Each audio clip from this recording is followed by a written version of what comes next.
Hey, I'm Josh Petter. I'm the urban forest planner for the city of Burien in the community development department. I'm here tonight to give an update on our tree code as well as some of the urban forestry items. Next slide, please. So just as a reminder, there's about 5 sections of municipal code that relate to vegetation in the city of Burien. Chapter 12.38 regulates street trees and trees on public property. 19.25 regulates landscaping, which largely comes into play during development. 19.26 is tree retention on private property. That was formerly part of 19.25. 19.40 is critical areas, stuff like streams, steep slopes, and wetlands. And then 20.30.040 is shorelines. Those last two, pretty much any tree removal or vegetation has to have a permit called a vegetation management plan. Next slide, please. So here, largely talking about 19.26, the new code section. It's been in effect for about a year. It was passed and went into effect on October 12th, 2022. We did some early outreach right off the bat. We did a press release. There's an article on the B-Town blog. We worked with a consultant to do some interpretive material in English, Spanish, and Vietnamese. That kind of helps people navigate the code. There's a lot of information and infographics for that. We worked with our internal communication team to update the website as well as produce a postcard, which we mailed to residents. Later on, we worked on physical collateral. We did yard signs and magnets that had call before you cut on them, really to direct people to give us a call before cutting down a tree. We also had a full-length article in the Burien magazine detailing some of this stuff. We really kind of try to have as much different media as possible, as well as in different languages to get people aware of that new tree code. It is a continual process, though. We're continuing to answer phone calls, emails, and in-person customer service, just getting people up to date on what the requirements are. Next slide, please. So as part of this new tree code, or not part of this new tree code, in addition to the new tree code, there's a new permit system, and that permit system is allowing us to better track the tree removal. So we're better tracking tree removal, tree replacement, and tree retention, both during development and outside of development. Since the adoption and implementation of this code, there's been 18 minor tree removal permits. Those permits are not associated with development. So that's a homeowner wanting to remove a large exceptional tree, for example. There's been 15 major tree removal permits. Those are associated with development. So if someone's building a single family home, that would be when that permit comes into play. In addition to the permit, we're getting a lot more data with those. So we're tracking like the tree size, the condition, what trees are being removed. There's inspections to ensure that that code is being followed throughout the development process. And there's the ability to issue a stop work order if it's not in compliance. We expect that number of 15 to increase quite a bit. A lot of the permits or projects that were permitted in late 2022 into 2023 were under the old tree code. It just takes a while for development to actually get implemented. So 2023 to 2024, we're expecting a lot more of the major tree permit, which is associated with development. As a comparison, throughout that time, there's 24 critical area permits. Those are those vegetation management plans. And we're also seeing a lot better tree protection with this new code. Next slide, please. So in addition to having a lot more information through that new permit system and the tree permit tracking, we are also inventorying our trees. We have 1,500 trees in our tree inventory right now through a program called GIS, Geographic Information System. Up on the screen, you can see these yellow dots, each represent a tree. In addition to the physical location on that map, we're collecting data on size, species, and condition. In this map, they're largely public trees, but we are inventorying trees during development that are retained. So we have information on what development projects are retaining in this system. So we can kind of compare both our permits and this geographic information system to determine kind of some of the efficacy or how this tree code is working for private property. And this is allowing us to have better informed management decisions with data for both public and private trees. One of the interesting things that we found in our canopy cover analysis a number of years ago is that a lot of the trees in Burien are on private property. With this tree inventory, we can see that there are a lot of public trees in the downtown area. That's significant because there's not many private trees here. So a lot of the benefits that we need from trees are really coming from public trees in this situation. Next slide, please. So we took a subset of those 1,500 trees, and there was 920 street trees in this inventory at the time that I did this. And we used a program called iTree Eco, which is produced by the US Forest Service. It's a program that allows us to model the benefits of trees. With this program, we calculated that there was 494 pounds of pollution removed per year by these trees, 304 tons of CO2 sequestered, 19 tons of oxygen produced per year, and 170,000 gallons of stormwater mitigated per year. There's a cumulative replacement value of these trees of 1.67 million. Next slide, please. So there are a lot of benefits by public trees and trees in general, but these same set of public trees cover 8 acres of our city. 44% of those trees are less than 6 inches in diameter. This is important for a couple reasons. Smaller trees require a lot more input. It's a lot more pruning, a lot more watering, a lot more mulching. Also, bigger trees provide more benefits. We really want to grow these small trees into big trees. Another takeaway from this was our most common tree species are Norway maple, Callery pear, London plane tree, and ash trees. I'll come back to the significance of ash trees in a later slide. Next slide, please. So as we are inventorying these trees, the public trees, we're also doing tree risk assessments. So the first step really is assessment. So we're looking for any defects or potential problems with those trees that might pose a risk. The ideal really is to retain and monitor those trees wherever possible, or mitigate through other measures, whether that's pruning or some other option. And then finally, kind of the last resort is mitigating through tree removal. So for our public trees, we're doing assessment, monitor, and then last resort is the mitigation. Next slide, please. I think it's important to recognize that there's a number of threats and challenges in urban forestry, and this isn't just Burien, this is really, across the world. The first one I just want to mention is the built environment. We see this in Burien.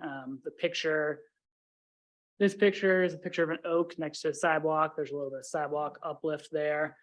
There's kind of 2 ways to approach this. There's the built component where you can kind of design around the tree, or there's tree species selection. We're kind of selecting the right tree for the right space. We really strive to do both. The next picture is of development. As I mentioned a little bit earlier, we're tracking a lot with development. There's certainly trade-offs where trees are going to have to be removed in development, and that's part of the reason we have this tree code and are collecting that data. Next slide, please. There's also some external threats and challenges that we have less control over, such as drought and climate change, which can make trees more susceptible to pests. This little green insect is emerald ash borer. As the name suggests, it attacks ash trees.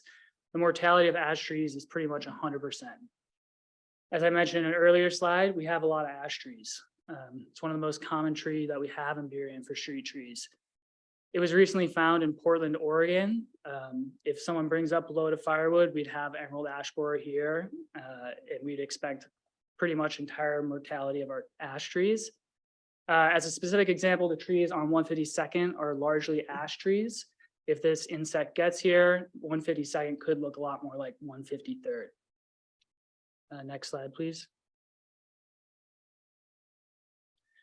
So kind of tying together some of these things with the permit system and the tree tracking, community outreach, threats and challenges, we're really looking at some of our policy from the top down to incorporate our best management practices. I recently worked with Senior Planner Alex Hunt in Public Works Department to review some of the comprehensive plan policies and make recommendations to incorporate best management practices into our tree components. We're hoping to continue to review other policies, procedures, and plans to incorporate some of these recommendations. Next slide, please. Communication and outreach is an integral component of government, but particularly for urban forestry. We've been working as a small environmental team in the city of Burien with parks, public works, community development to produce an environmental newsletter in English, Spanish, and Vietnamese. We've produced 6 versions of this email newsletter. Anyone can subscribe to it if they want to get updates on environmental news. We are in the process of collecting information to get our 23rd Tree City USA designation. This is a recognition of community support for trees. It's pretty exciting to be at year number 23. You need to meet a number of criteria to do this. You spend $2 per capita on urban forestry, have a tree board, celebrate Arbor Day, and have a tree ordinance. And then finally, the last picture is just tabling. Getting out into the community is super important, whether that's the farmer's market or music in the park. We love to hear from people on what they want with trees. Next slide, please. Lastly, the neighborhood grant, not entirely tree related, but in 2022, we had a successful partnership with Big Picture and Choice Academy. We did a planting down there with Highline Public School Districts. We actually have 2 members here, Crystal and Lachlan German, who've been great community partners on that and are continuing the restoration there. And then the other picture is our planner, Yvette, doing a little bit of outreach at the farmers market. This year, 2023, we've done a lot more. We've expanded the language access, I think, to 4 or 5 languages.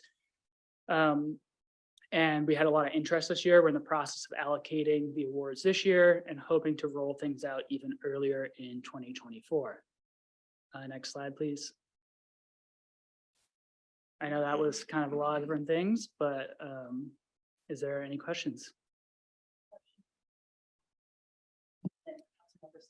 Thank you for your presentation. I think the room went silent when you said 152nd could turn into 153rd. That's a scary proposition.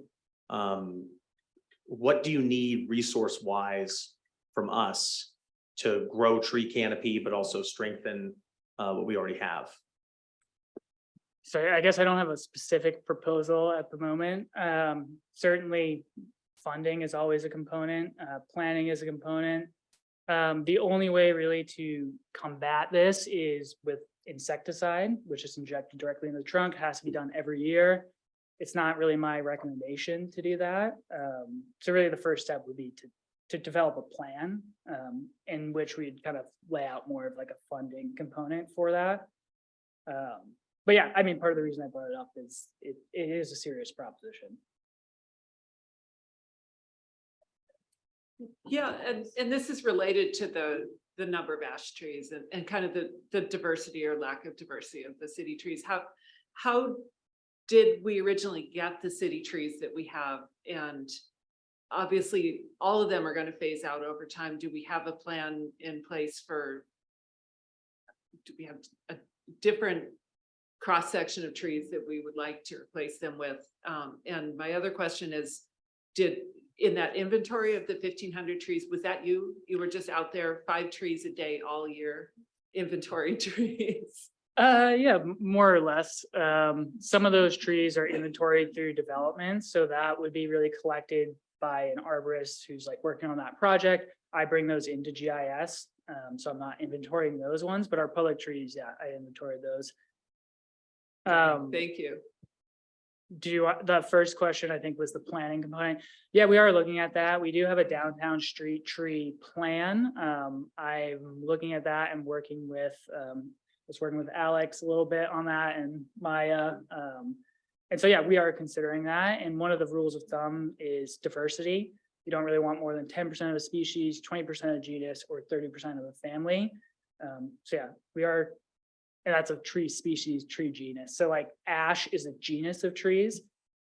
White ash is a species, and the family would be Fraxinaceae, which is like or Oleaceae, which is the ash family. So yeah, diversity is good. Other questions?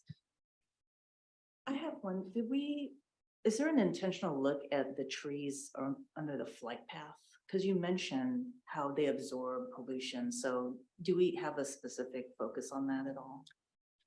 So the last time we did a canopy cover analysis, that component was sort of considered. I think we should consider it more. We definitely need more trees in Boulevard Park and in the flight path of all the airplanes. That's a big component.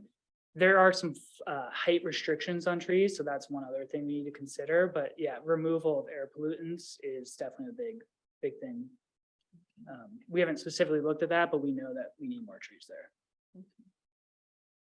Councilmember Garcia. Thanks, Mayor. Great presentation. Thank you for your work. It's really needed. I think we're very fortunate to have you on our staff. I don't think a lot of cities in the county have someone like you, on their staff. So thank you for this work. My question is related to the 1,500 trees that you've inventoried. Also, great job on the outreach. I've gotten communication. I've seen the yard signs. I've seen mailers that my dad got in Spanish. So great job on the outreach. Love to make sure that continues as much as possible. That definitely falls on us as a council to fund good projects. Wanting to take that to the next step on the 1,500, the question is there plans to do specific outreach on the protecting of those trees? What I mean by that is identifying, we know where they're at, but next step is, maybe you're already working on this, notifying property owners of this tree so that when there's a transaction on the property or a sale, that a developer or new owner is aware of this type of tree so that they don't, remove it or do something that's not. I guess, is there a catch for that type of next level of outreach? Also, we have outstanding realtors in this community. If we haven't, I'm sure that's part of the plan, but I would suggest maybe doing next level outreach to a roundtable with our realtor community, just so that they can identify this as well as part of an asset to here, and also protecting and preserving and having smooth transactions when it comes to future developments. Yeah, that is a good suggestion. We've definitely targeted more developers and realtors, so I think that'd be a good next step. In terms of having kind of a continuation between development and property owner, we've got a maintenance agreement that we can have people sign. And so that is a continuation a little bit through that. If there's newly planted trees, there's also a bond often. And that could be up to a 3-year bond for newly planted trees. So kind of there's the maintenance agreement and then there's a bond component. So one's for retained, one's for planted. Thank you. Any other questions? Councilmember Mata. I think the canopy of trees that the mayor talked about under the flight path, I think is important. One is because, the port continues to be a partner, very important partner. And so does the corporations that work with the airport, that we have no oversight because it's regulated by federal mandate and federal law. But I do believe that would be good for us to continue to look what kind of money's out there to mitigate, our ability to stay healthy within the city, living next to an airport. So I would say that that's important. The other part of that is, I do believe that, the tree ordinance it was a heavy lift when it was first introduced, and I'm a contractor, and there's still some questions. And I know that now I see a little bit more infographics, which is good, on the species of trees, on the importance of trees. More videos probably would be great, because some of the words that are used are sometimes very difficult to understand. And, and so just making sure that whatever we're trying to translate translates correctly. And then the other part of that, I'd like to know on the red tagging, is that a standalone within the ordinance of the tree, or is it set within the construction as well? The stop work orders. Yeah, stop order. Yeah, stop. Work order, I'm sorry. So there is a section within Burien Municipal Code 19.26 that specifically outlines stop work orders.